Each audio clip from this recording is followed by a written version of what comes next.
Jan Aris Almogel, who is in his 20s and is from Batangas, self-identifies as non-binary.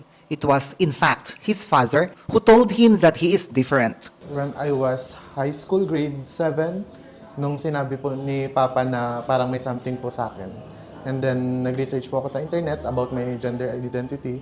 And then, na-consider ko po yung sarili ko na non-binary. The third of 8 kids, John said he didn't have to come out. His father, in particular, always stressed to him that he is accepted. 8 po kaming magkakapatid, tapos pang-3 po ako. Hindi po ako nag-come out sa papa ko po.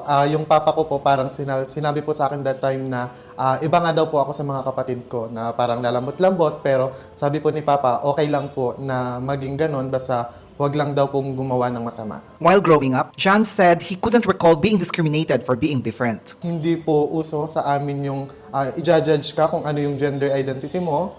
Parang tanggap ka nila kung sino ka, basta mabuting tao ka. He already had a boyfriend in the past, but John said he isn't focusing on having a relationship. For John, being in LGBTQIA+ relationship while in Batangas can be challenging. Sa palagay ko po, hindi pong mahirap maghanap ng jowa. Nasa sa tao lang po yun. Kasi katulad po sa akin, marami pong nagme-message pero nakapokus po ako sa pag-aaral at sa advocacy.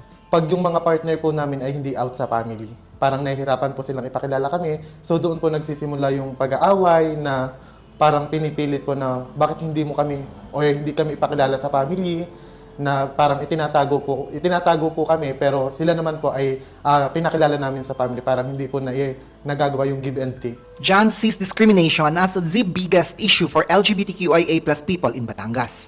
John noted that some of the discrimination happens within the LGBTQIA+ community itself. Discrimination po ang kailangan po talagang tutukan.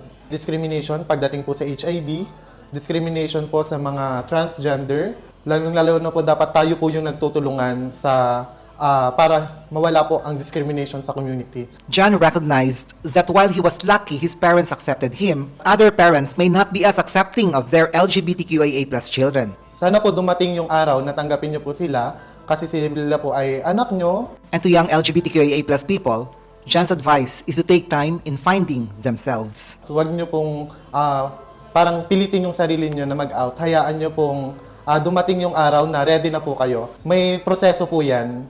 Pag handa na kayo, pwede na pong mag-out. Pero pag hindi pa po, ay just give yourself time para po i-process sa sarili kung ano po ba talaga ang gender identity.